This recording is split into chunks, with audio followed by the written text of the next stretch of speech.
a situation where the secular nationalists are fighting between themselves, Iraq and Egypt, even though they're both aided by the Soviet Union, they don't get along with each other. And this crisis among the Arabs, where the secular nationalists are, this is beginning to sound, if you just replace extreme fundamentalists, it's the same kind of language we use today, but they're different countries. The secular nationalists in countries like Iraq, Egypt, and Syria are threatening the position of the United States. They are the axis of evil of the time.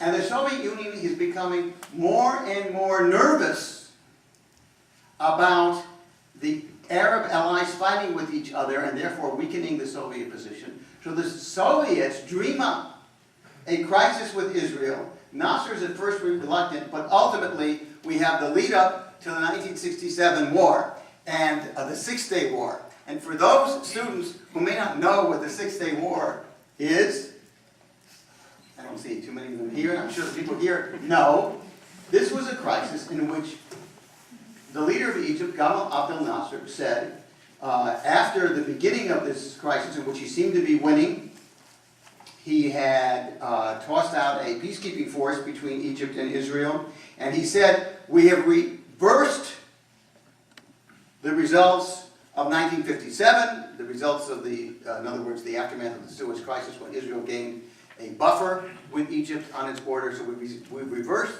the results of 1957. Now we're going to reverse the results of 1948. And of course what was meant by that was that Israel would be no more. And the Arab states rallied their armies to defeat Israel. Israel itself was going through an internal crisis. The United States mildly backed Israel, but was really not prepared to take serious action. Israel acted, and the result, of course, was the victory in the Six-Day War, with Israel gaining the Sinai Desert from Egypt and the Gaza Strip, which Egypt had controlled after the 1948 war. It gained the Jerusalem and the West Bank from Jordan, and it gained Golan from Syria. And in the Jordanian case particularly, the Israelis had asked the Jordanians not to attack, but they attacked nonetheless. Now, in the aftermath of the Six-Day War, the Middle East changed. The Arab-Israeli situation changed. And so the Arab-Israeli situation, as we confront today, is a consequence of the events of that war. And so a new process, as after 1948, began in the region. And first of all, at an Arab summit in Khartoum, the Arab states said the three no's. They said no recognition, no peace, no negotiations, even though Israel was prepared at that time to withdraw immediately from all areas captured.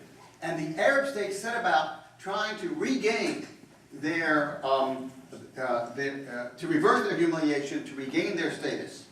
And conveniently, 3 years after the war, Nasser died of a sudden heart attack. And the person who took over in Egypt was a fellow by the name of Sadat, Anwar Sadat. Now Sadat, all of the major intelligence agencies of the West considered Sadat a buffoon, a clown. And they thought that he was just, he was the vice president of the country, he didn't really belong there, he wouldn't last very long. But instead he managed to outfox all of his pro-Soviet opponents, moved toward the United States, and attacked Israel on Yom Kippur 1973. And the result was a war in which Israel was unprepared, but nevertheless managed a stalemate at the end of the war. President Nixon and Secretary of State Kissinger manipulated the war so that, unlike 1967, the United States would not be blamed. There would be a stalemate. And that led Anwar Sadat to let the United States know that what he really wanted was a peace with Israel, a position he began to delineate to a greater and greater degree over the years that came. The other Arab states did not take this position. The other Arab states continued to take a very antagonistic position toward Israel. Now, the late 1970s I know that Carter is much vilified, President Carter at this time, especially if you write a book about apartheid in Israel. But in the 1970s is a critical turning point that we don't realize how important that period is for what we confront today. Number one, you did have the Egyptian-Israeli peace treaty. You had, in 1977, literally this month, 30 years ago, that Anwar Sadat shocked the world by going to Jerusalem. And that led to the peace treaty, which changed the context of the Arab position on Israel. People didn't know it that much at the time, but there is a change that I will get to in a moment. But what you have is a situation where the rest of the Arab world does not accept Sadat's position, and Sadat says, I don't care, we're the most important Arab country, we're tired of Egyptians dying for your aims, you Arab states, and we're going to go off on our own. Of course, Sadat was assassinated in 1981, and a much more cautious president, his vice president Mubarak, came to power, and Mubarak is still, of course, the president of Egypt. I call him the Brezhnev of Egypt after the Soviet leader who lasted too long as well and became very stagnant. But that was the first major development of the late 1970s. The second major development was the fall of the Shah in early 1979,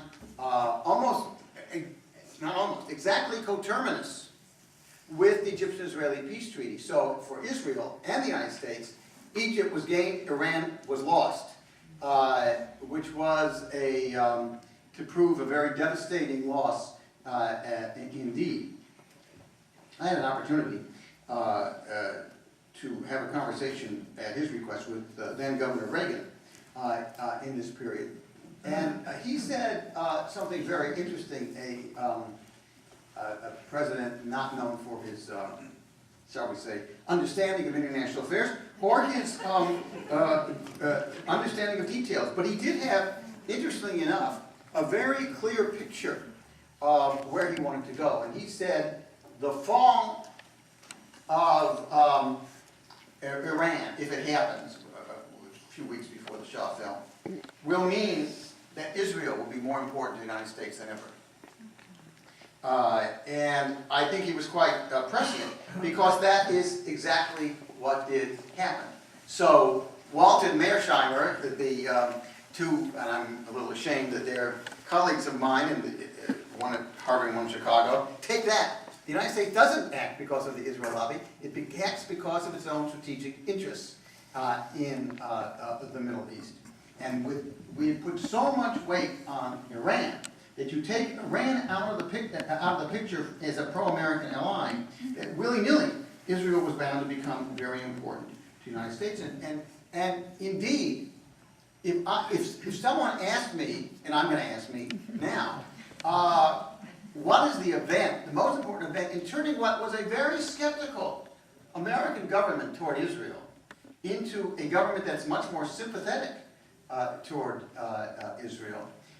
It really is the fall of the Shah, even more than the Six-Day War. Indeed, it was, if you look at the presidents of the United States, since, you really can't count Carter, because presidents never adjust to new circumstances. Never. But starting with Ronald Reagan, there's only been one president since who was really in all think that Israel wasn't important in the United States, and that was George Bush I. The other three presidents since 1980, it's hard to believe we've only had 4 presidents, but 3 of them, of course, have lasted 8 years. So the only president was Bush who didn't focus in on that, I think, essential factor. Now,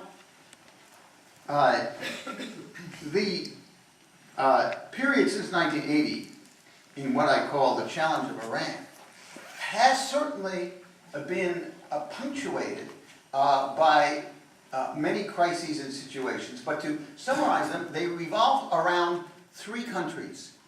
They revolve around Iraq, with the rise at about the same time the emergence of Saddam Hussein.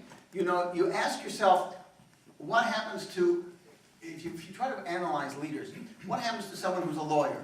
What happens to someone who's an actor who becomes the leader of this country?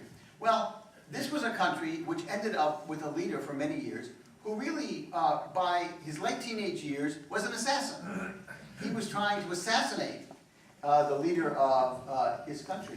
And so you would expect someone like this to be quite aggressive internationally, which of course he turned out to be.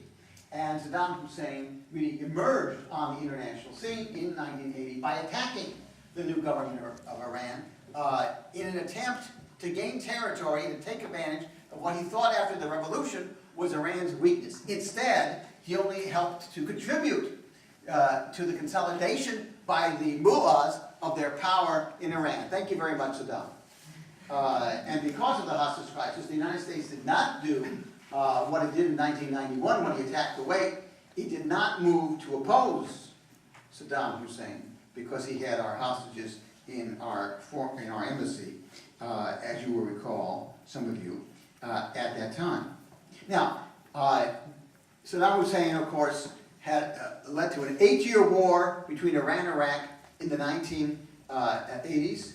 That war was the third worst war of the 20th century. The first two, of course, being World War I, World War II, caused the third most casualties of any war globally. We forget. The United States ultimately tilted toward Iraq in what I believe to have been a mistake. And indeed, Iraq would not have won if we had not supported Iran. On the other hand, we weren't going to support Iran. The question was, should we support anyone? And through a complex combination of developments, we ended up taking the chance. And indeed, our Middle East envoy of the one of our Middle East envoys of the 1980s spent a fair amount of time visiting, and this is Rumsfeld, the same Rumsfeld who emerges in this decade, visiting Saddam Hussein, one of the first Americans to do so when the ice was broken between the United States and Iraq. Now,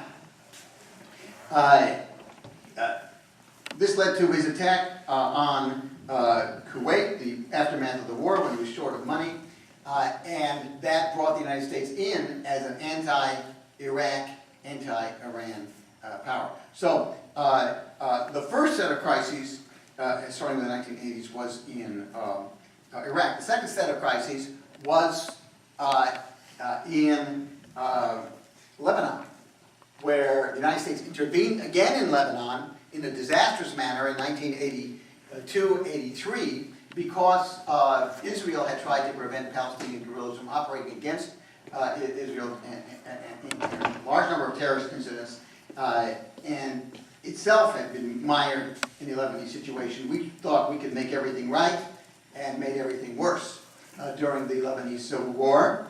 And the third area was, of course, the Palestinian question.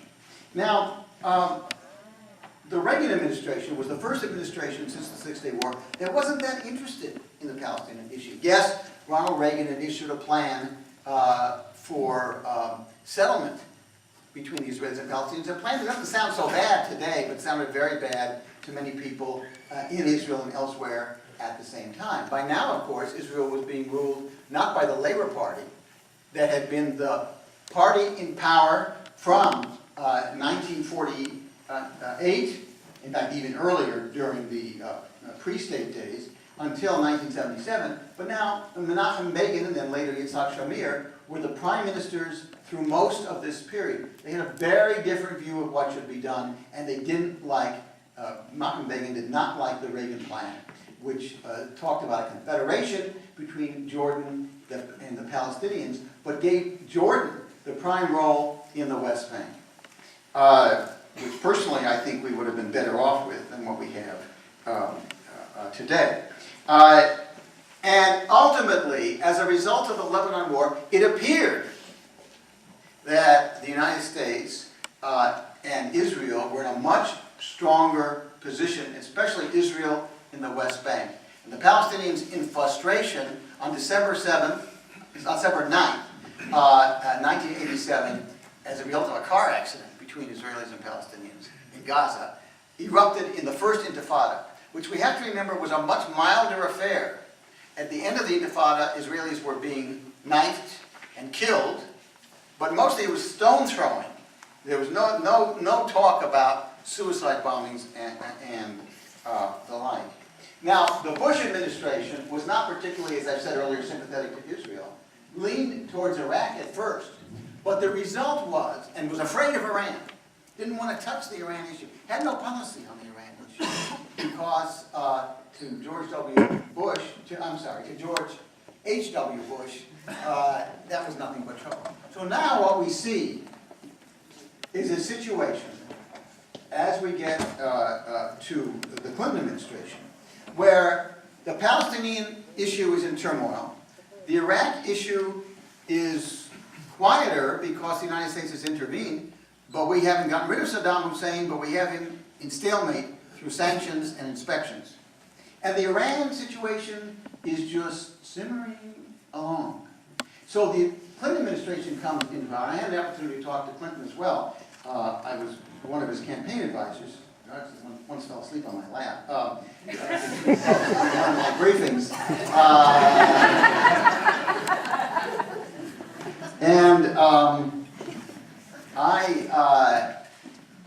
Clinton was, of course, interested in the economy, but he had a knee-jerk feeling that the Israelis and Palestinians should do something themselves, and a very strong sympathy for Israel from day one.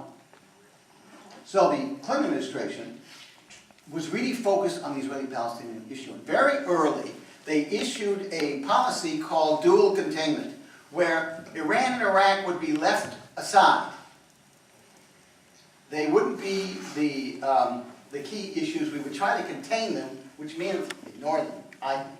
And we would try to do something with the Israeli-Palestinian issue. Well, Rabin now had become the prime minister in Israel, and Yitzhak Rabin was very interested in making a deal with Syria. Not the Palestinians, Syria. But when the talks broke down, in part because of mistakes by the Clinton administration, he turned to a program that was being conducted by Shimon Peres, you may remember was his foreign minister, and the result was the Oslo Accords. And the most famous moment, outside of some other unfortunate moments, of the Clinton era, and that was the handshake, between Yasser Arafat and Yitzhak Rabin. Now, the Oslo Accords held up great promise. They led to a Jordanian-Israeli peace. They led to early discussions. I'm part of a commission in Washington that is studying the last three administrations of the Middle East. It's very clear, I think, and I'll be glad to answer any questions about that, the Clinton administration held back too long in trying to get involved in that process. But it, of course, deteriorated over the 1990s, as you all know. And the consequence was that by the end of the Clinton administration, the Israeli-Palestinian talks had broken down. Rejuvenated Israeli-Syrian talks had broken down. Iraq appeared to be in worse shape than ever. And Iran looked like the real opportunity. And the talk in the 2000 campaign, it didn't matter if Gore or Bush were elected, they would move very quickly toward a new policy toward Iran. That was the talk in campaign circles, because Iran was being ruled for about 3 years now by a more reformist Ayatollah by the name of Khatami. He was the president, and he seemed to be much more reformist-minded, much more dovish, much more oriented toward the United States. Well, the Bush administration came to power, and we all know that while President Bush said a great deal about Israel, tried to get out, did get out of the Israeli-Palestinian negotiations process, the Intifada, 9/11, both combined on the Israeli-Palestinian front to make Bush much less interested in negotiations. In fact, negotiations really haven't been the Bush thing. Bush doesn't like negotiations. He likes to use force to get his way. We've seen that in Afghanistan, and of course we've seen that in Iraq. People in the State Department have told me that at the time of the early days of the administration, people in the State Department have been writing papers about Israeli-Palestinian negotiations, were instructed to put those papers in the drawer, stop writing those papers, and instead start bringing out papers about what to do about Iraq. And that was, if you look at the think tank meetings, the reports, that people like Rumsfeld, Cheney, you wouldn't expect Bush to do this sort of thing, were involved in the late 1990s, it was all about Iraq. So these things do not happen accidentally. So on Iran, there was no real policy, because on Iraq, the administration was preoccupied with Iraq. 9/11 solidified that. Of course, first we went to Afghanistan. Many people said, don't go to Iraq too fast. That's the way the talk was in 2002. Don't go too fast to Iraq. You've got to solidify your position in Afghanistan. The administration wasn't interested. They want to deal with Iraq, ignore Iran for the moment, and certainly ignore Israeli-Palestinian issues. And of course, in the administration, the notion is, why should we accommodate Iran when, in reality, this regime is going to collapse? And if it's going to collapse, there was even talk about the Shah's son coming back to power at this time, why do we have to deal with this issue? So what did we get, of course? We got in 2005 the election of a new president. We got the worst possible candidate in Ahmadinejad, and you all know the consequences of that, making the nuclear issue worse, the support of terrorism worse, the support of people like Hamas and Hezbollah worse on the Iranian side. We ended up in Iraq, and we had no plans what to do with it, and we ended up worse off than the British in the 1920s. And then, worst of all, we discovered there were no weapons of mass destruction. And the Israeli-Palestinian situation perked along with suicide bombings, checkpoints that Israel had to put in, security barrier, and nothing going on. So that brings us to today. And this is where I want to open the question and answer period by giving a couple of comments about today and leading in to where we go from here. Well, on the Israeli-Palestinian front, the administration saw many factors a few months ago. Number one, it had very foolishly forced Abu Mazen and Prime Minister Olmert to hold an election in January 2006, which neither one wanted to hold in the Palestinian areas. And both of them told the American government, we don't want to hold elections because Hamas could win. Arafat died the previous year. Fatah isn't really that well organized. That's what the Israelis said. So much for the United States always listening to the Israelis.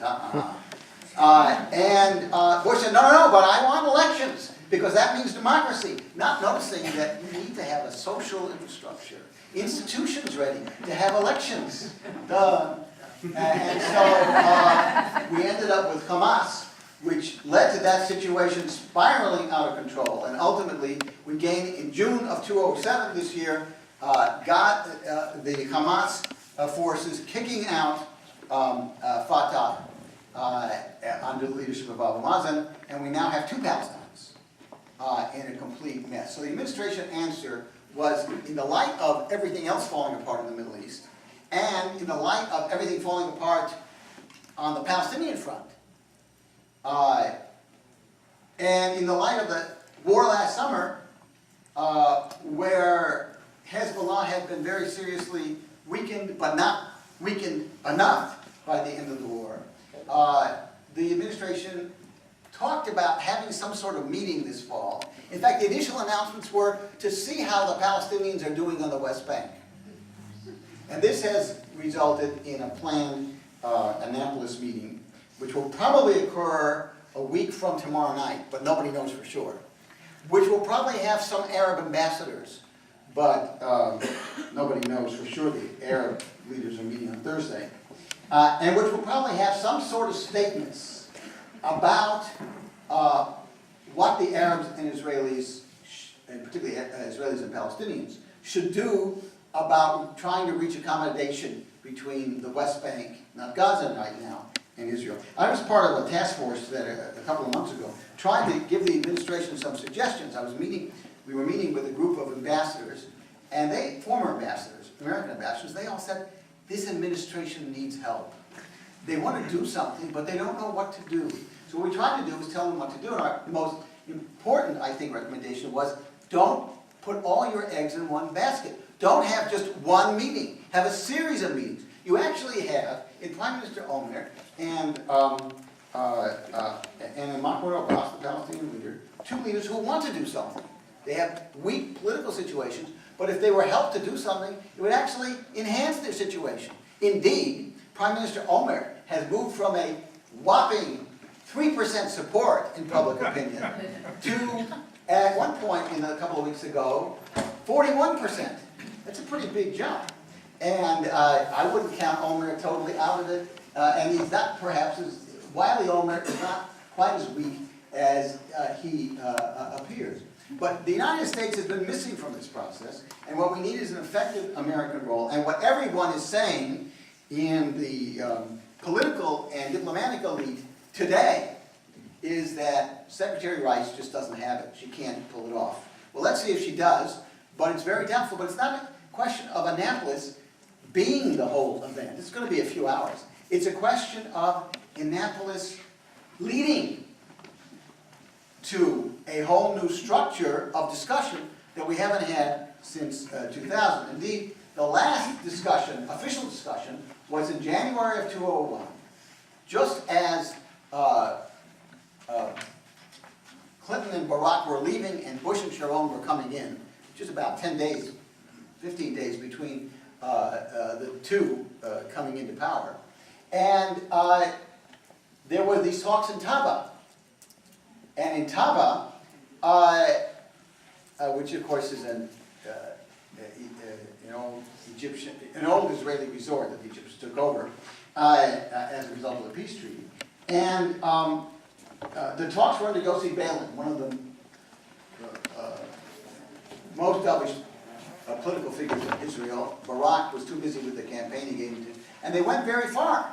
So of course Abu Mazen wants to embrace Taba, whereas other Israeli leaders are not anxious to go so far early in the game. And that's why differences taken by Abu Mazen and Prime Minister Omer. But there are two other factors we should keep in mind as we look to Annapolis.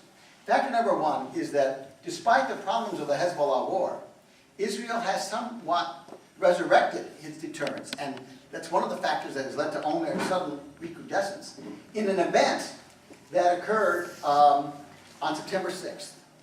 And on September 6th, Israel secretly bombed what appears to have been a North Korean provided incipient nuclear reactor in northern Syria. Now, it's very interesting.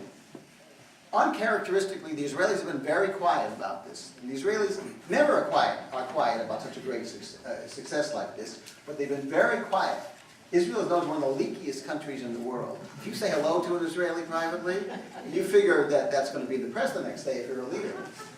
No leaks. The leaks came from the United States, which perhaps indicating that while the Israelis are going up, the Americans are going down. But the other factor is that not a single Arab country has criticized Israel for that action.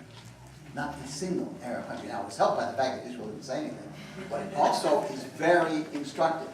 And in part, there is a change in the Arab world. You remember I talked about Khartoum, no peace, no negotiations, and no recognition. Well, the Saudi peace plan that most Americans have ignored, which was issued first in 2002 and reissued in last year, indicates that if there is peace between the Israelis and the Palestinians, Israelis and Syrians, the complete reversal. All Arab countries, and all have voted for this, will normalize relations with Israel. You say, well, it's a cold peace like Egypt. That'd be quite different from what we have today. And indeed, the very fact that a week before, and even if it's 2 weeks before this conference, we don't know exactly when it's going to be held, we only know rumors, but that even now there's still talk of the Saudi foreign minister coming. I don't think he will. But even a Saudi ambassador sitting with Israeli leaders, that's quite a change. That's quite a change. And it suggests a change in the Arab world. Why? Well, it's of course because of Iran and Iraq. And now we can add to that miserable combination Pakistan as well. Well, my time is about up, so let me just say a couple of things about Iran and Iraq. In Iraq, the United States has gotten itself into a terrible pickle. Number one, we need a different government and a different electoral system. It was stupid to have a constituency system which is based on proportionality of parties, to have a political system that's based on proportionality of parties. So if you had Sunni lefties and Ba'athist parties, and you had Shiite lefties and nationalists, and if you have a proportion of parties, you were going to cater to the divisions in a country. It's remarkable, given our background, our American background, that we didn't set up a geographic-based constituency system in Iraq, where people from local areas would vote. Then you'd have a much more effective, I believe, and I'm certainly not alone, Iraqi government. So we need that. Secondly, we've got to start preparing to pull out American troops, because we've got bigger fish to fry with Iran. Not that we should be using the military, but we've got a deteriorating situation in Afghanistan. We've got a horrible situation in Iran, and an even worse situation in Pakistan. Nobody in Washington is thinking about these issues. They're too focused on Iraq. But at the same time, we have to cooperate more with the regional states in the area to do something about the Iraqi situation. So as we pull out and move to offshore locations, at the same time, the country doesn't collapse, and you don't see a war, a regional war, involving such countries as Saudi Arabia, Iran, Turkey, and Syria. Thirdly, we need, for once in the Bush administration, a policy on Iran. Now, the problem with the policy today is that there is no middle position, so that the Bush administration is leading us to a situation in which we would have to simply negotiate from a weak position, which would be seen as surrender with the Iranians, or we would have a situation where we would think we had no choice but a military option. Now, the Iranians in the past have demonstrated that they are ready to talk, and in May of 2003, at the end of the Iraq War, there was a golden opportunity to talk to the Iranians. I don't know that that would have yielded options, but the Bush administration, from its highest reaches, the president and vice president, weren't interested because they thought the regime was going to collapse. Instead, we got Ahmadinejad. In fact, I would argue that that is the worst single decision of the Bush administration, even worse, if that's possible, than going to war in Iraq. So what's the middle position? The middle position is that we do need serious sanctions. The Iranian government is dependent, despite its oil wealth, it is dependent for 40% of its oil and gas needs on distillates that are refined elsewhere. If we could embargo on, sanction Iran on a sizable amount of that 40%, there would be an enormous impact on the Iranian economy, which today is much weaker than it should be. And I believe this could lead to negotiations. What we need is the same kind of policy that the Bush administration wisely pursued. You see, I have said something good about the Bush administration, in case any Republicans are here, about Libya. And we did it with Libya, and we got them to give up nuclear weapons. And we belatedly did it with North Korea, and with positive results. Should have been 5 years earlier, but better late than never. We need a Libya-North Korea policy toward Iran. Instead, we have no policy toward Iran, and that means that the situation inside Iran is only getting worse, and the danger that Iran represents to American interests and to Israeli interests only gets worse. And now, of course, we've got the Pakistani situation, where the Bush administration bet on Musharraf, and that went nowhere, and that requires a great deal of attention, because that's nuclear weapons in an unstable country. I don't think that's a good idea. And secondly, Osama bin Laden is based in Pakistan, which has implications for Afghanistan. Again, a testimony to mistakes of the past. We need a policy for the future. Well, I could go on and on. I do want to leave some time for questions and answers. So I'm going to stop now. And am I supposed to call on people? Whichever you prefer. No, I'll just call on people. Perfect. That was an amazing synopsis of 400 years, but a little bit more about... It was an amazing synopsis of 400 years. An amazing... Go ahead. Could you give us a little bit more of what the genesis of the Israeli-Palestinian issue is, and how we got to two Palestines and the idea of the Palestinians in the first place? In 1917,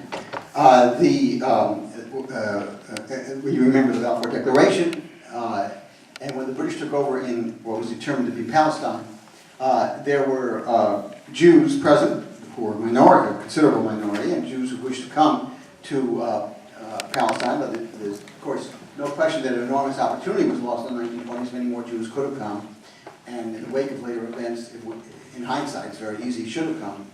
But the Arab states, the initial reaction actually was fairly positive. Faisal, who later became king of Syria when he was thrown out of there, king of Iraq, the first king of Iraq, and who had been part of the Hashemite family that backed the British in World War II against World War I against the Turks. He was very positive towards the idea. Remember the Age of Reichsman? There are all sorts of pictures of it, later denying he did. Very positive, but the Palestinian Arabs on the scene were opposed to Jewish immigration, were afraid they'd be displaced. And therefore, in one of what would turn out to be many mistakes by the Palestinian Arabs, when the Jews in the 1920s and 1930s were building institutions, the Haganah, which became the Israel Defense Force, the Histadrut of the Labor Federation, the origins of the Jewish agency, the parliament, would eventually be the government and the Knesset as we know it today, the Palestinians refused to do anything.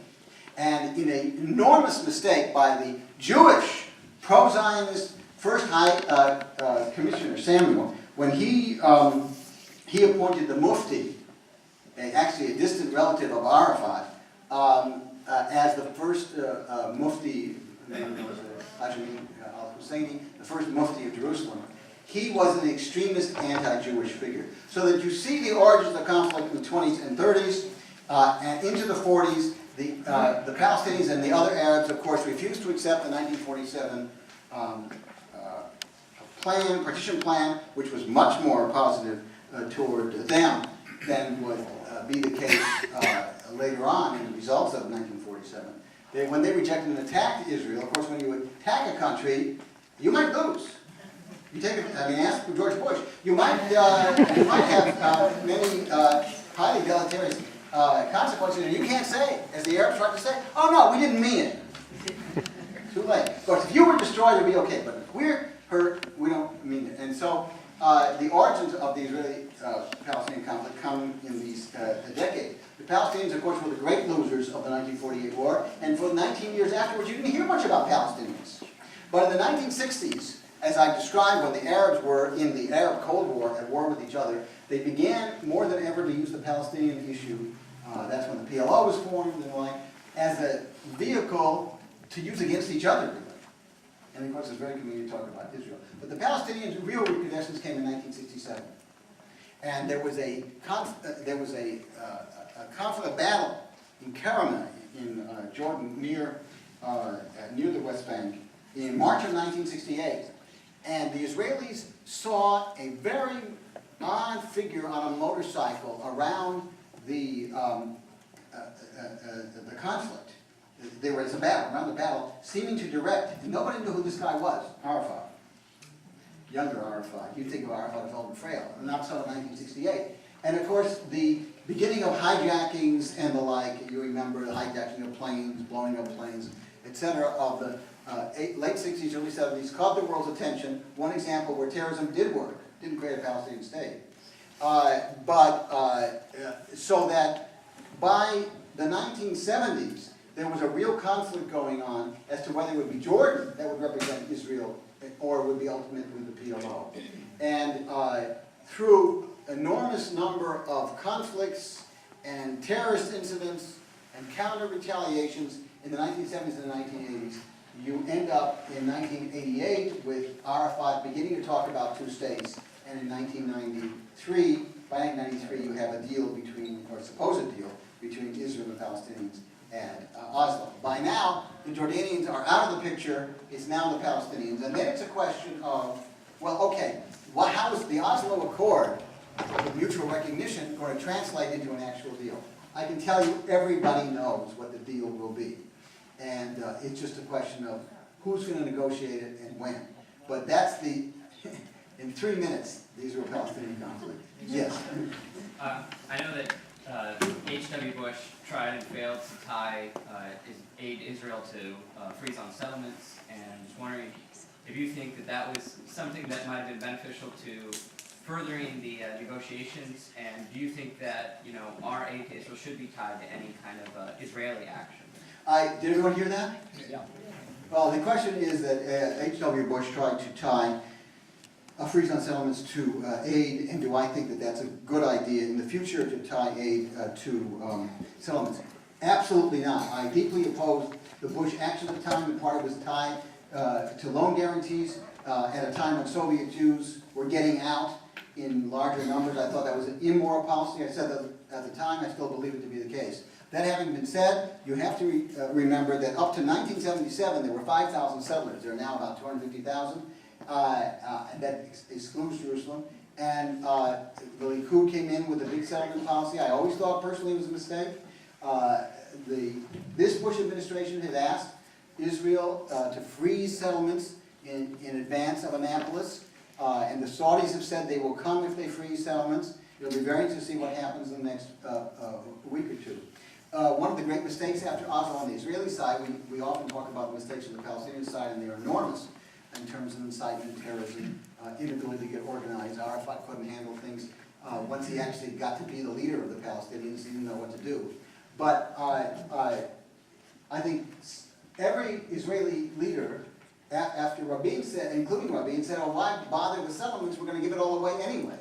Now you've had the last two prime ministers, Sharon and Omer, speak explicitly about giving away settlements. And Sharon did get out of Gaza, and he did take the settlements with him. So it's a dual proposition. It has enormous domestic problems, but I never believe that we should tie aid to that factor. It's only going to be effective if Israel does it itself, and I think it's immoral on the part of the United States to tie aid. And I do agree with the Bush administration when it increased over the next 10 years military aid to Israel in light of the many problems that Israel faces today. That was the right thing to do. It's the right thing to ask Israel to free settlements, because I don't think that they're valuable, and most Israelis would agree with me on that, but not tying it to aid. I should take something from the other side. Yes?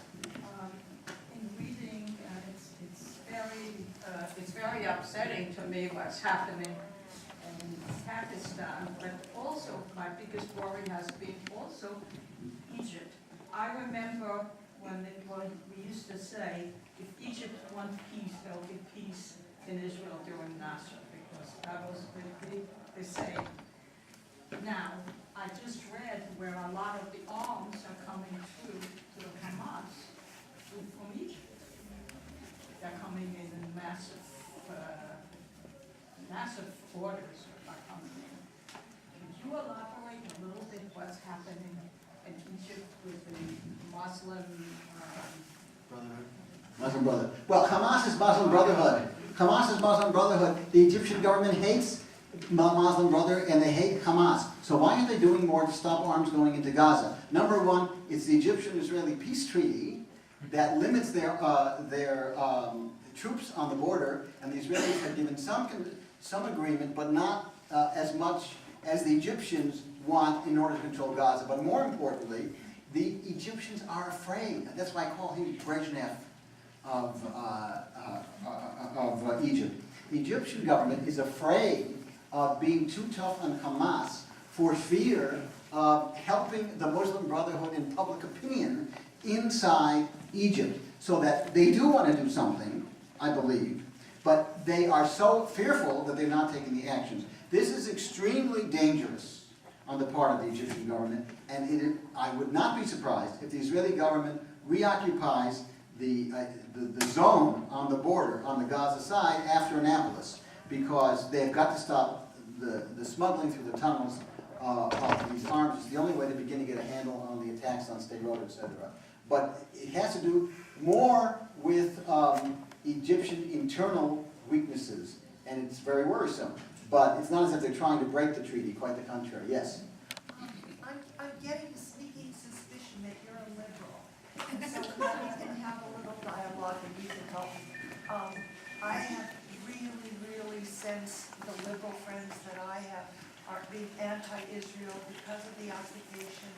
I think the people that I normally would support in politics in this country are not as pro-Israel as the people that I wouldn't invite to the house for dinner.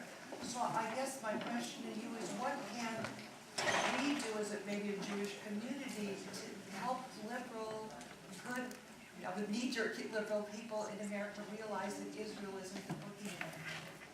Well, I was actually going to start my talk with the following line, which now comes in very handy. You're asking me, how can nice liberals help Israel? I think that's what basically the question is.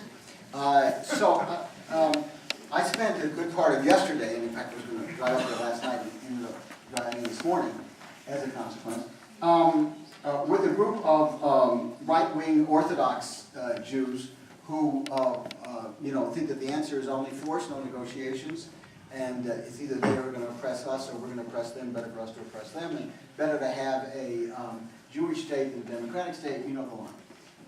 And of course on campuses around the country when I speak, I find a situation with the exact opposite position, almost the mirror image position, only negotiations, it's only occupation, it's all Israel's fault. We have Iraq, Israel's fault. Iran, Israel's fault. Palestinians split, Israel's fault. Palestinian occupation, Israel's fault.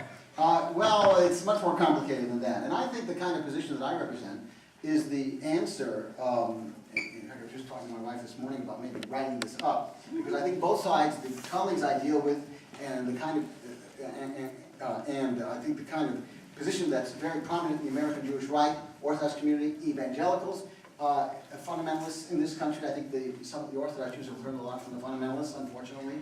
And I think that both positions are wrong. That Israel is a country that is deserving of its own homeland. Yes, Israel, like every other country, has made mistakes over the years. I'd rather have Israel's mistakes than American mistakes, especially in this decade. Every country makes mistakes. Israel has made smaller number of mistakes than most, but there are, I think in 1987 when Yitzhak Shamir, the Prime Minister, was offered a deal with Jordan, he should have taken it, or a potential deal. As an example, I think the settlements were a mistake. But Israel is a country that is extremely important to the United States, not only for reasons of democratic affinity. Democracy works in Israel. I don't notice it working in many other places in that region. It is very important because it doesn't matter if Likud, Labour, Kadima are in power. They're all pro-American. It's very important because it has suffered with the kind of problems we had with 9/11. Yes, 9/11 was the worst suicide attack in human history. But at the same time, Israel understands this kind of position. It's very helpful to us, airports, ports, and the like. And we actually should be cooperating with Israel more. At the same time, I believe in a two-state solution, and I believe that the Palestinians have a right to a state if they can get their act together. I think that the Israelis have made a wise decision by coming out for international monitors now in any kind of agreement. You have to have agreement that's kept. You can't have agreement where, yes, we recognize you today, and 2 years later, let's make a deal and we'll recognize you then. And then 2 years later, let's make a deal and we'll recognize you then. You've got to understand that it's, everybody makes mistakes, but the Palestinians and the Arab community made a lot of mistakes. And therefore, I advocate what I call a middle position. You might want to call it a nice liberal position that's pro-Israeli. That's what we need in this country. Actually, the truth of the matter is that every major Democratic Party candidate does support that, I think, the kind of position I'm etching out here. I might do it in a more sophisticated and complex fashion because that's my field, not theirs. But that is basically the position. The Republican side, what you also have is everybody's pro-Israeli, but they want to pursue the Bush policy, which I don't think is adequate, and I don't think helps Israel. Steve? Yes? Steve, just to let you know, we're officially at the point where I'm supposed to cut you off. I can't bear to do it, so maybe another quick question or two, and then we'll push on. You're the boss. And you can blame me. What do we do, and to build on what Lynn said, what do we do about college campuses where that's just so much not the ethos? And I not only teach at a college campus, this one, but I have children who go to other college campuses on this coast, UCLA, ICSB, and it's, to be a liberal, their liberal friends are so negative on Israel, it gives them no one to affiliate with. I mean, it's very challenging. It's like a a PR campaign. I mean, something went wrong somewhere along the line, and this is where we're stuck now on college campuses. Okay, that's one of my favorite topics, so I'll be very happy to answer that. And thank you, Peter, for letting me answer it. Well, I think the Jewish community, first of all, has made an enormous number of mistakes.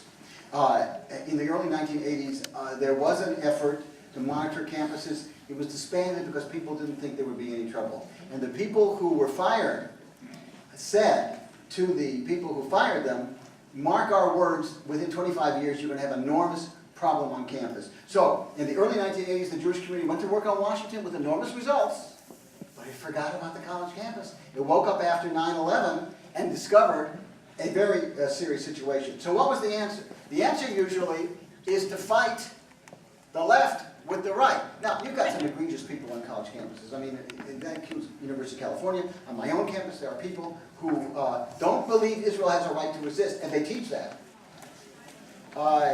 And they have tenure, and there's nothing you can do about it. There is nothing you can do about it until they retire. We got somebody in comparative literature who's the nephew of Edward Said. Well, I mean, I don't think people in English who hired this person had the slightest idea what his views were on Israel. So it's very hard to combat this. We have a Turkish professor at UCLA, professor of Turkish history, who happens to be Israeli, but a former Israeli, but he doesn't believe, he's a post-Zionist. He doesn't believe that the idea of a Jewish state was a good idea. Well, who knew when they hired him in history in Turkey that he had any ideas about these kind of issues? The answer is, first, what not to do. Here's what the Jewish community has done wrong. First of all, what not to do is to counter the crazy left with the crazy right. Too much pro-Israeli money, too many outside pro-Israeli influences are right-wing. Well, you're not going to conflict them. Now, the kind of position that I'm presenting here, I think is the answer. The truth of the matter is, when I teach my courses at UCLA, of course, usually, because of having a lot of grants, but the point is that people come to me and say, this is the first even-handed course I've had. Now, I mean, but on campus among the faculty, my reputation is being the furthest right on Israel outside of engineering. The point is, true, a bunch of Israeli engineers who you know are Likudniks, and I'm not a Likudnik. But the point is, you cannot succeed as a Likudnik on campus. What you need is the middle position. There are very few academics in this country who, first of all, have this position, and second of all, are ready to take the, I mean, I guess I'm setting myself as a model, but again, it's true. The point is they're ready to take the shots of being considered too pro-Israeli. I mean, you may think I'm a liberal, but that's not the way the Arabs see me on campus. I mean, and by the way, let me say, if I had to spend a day with Palestinians and Arabs, or I had to spend a day with American Arabists, there is no question I take the Palestinian Arab. You can talk to people say, oh, Arabs can't talk to. That's nonsense. I spend a great deal of my own research and time talking to people in the Middle East, seriously about many of these issues, and saying most of the same things I said here today. And these people can be talked to. American Arabs, particularly people who aren't Arab, they are Arab, they can't be good. Some Jews, they can't be talked to. And the only way you fight them on campus is by having Israel programs, Israel studies programs. Now, one of the programs that I advocate are funds for visitors, particularly Israelis. And so what we're trying to get at UCLA is our Israeli visitors. So you have a visitor of the year, prominent Israeli, always effective. Sometimes a little left, sometimes a little right, but they do very well. Secondly, if you pick the right person, of course. Secondly, we have raised funds at UCLA for an Israel chair, and we've offered it to a very fine scholar if he comes. It's a very, I was very nervous about this strategy because if you get the wrong person, you're stuck with the wrong person for 40 years. But the money was provided, and it might have a happy ending, it might not. Negotiations are continuing to determine how much money this person gets. But there are so many things that can go wrong. Columbia is an example. I think UCLA, although I'm only too well aware of the mistakes that have been made.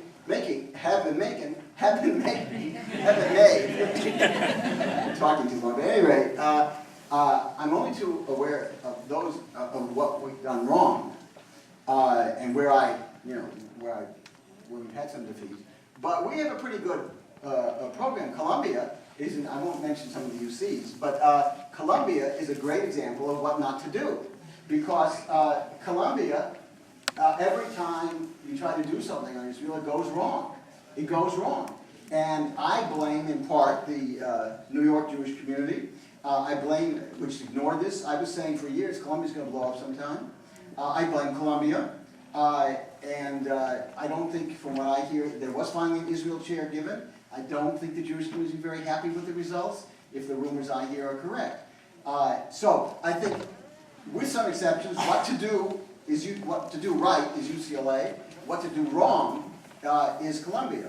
And it's no accident that NYU has taken advantage of this and is trying to be to New York what Columbia was 20 years ago.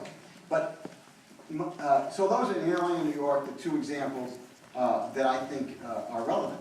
But what it does, what the community does too often, it brings in people from off campus who have a particular axe to grind, and the facts all go in one way. And you do get some students who will go along. This notion that all students are horrified, etc.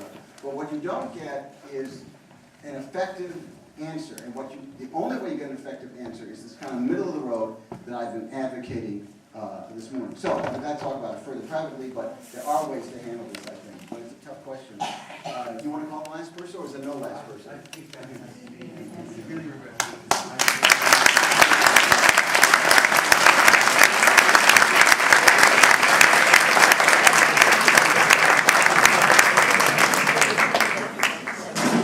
Boy, did Arthur speak accurately. Thank you so much, Steve. And I wish we could have given you 5 more questions, because this has been riveting.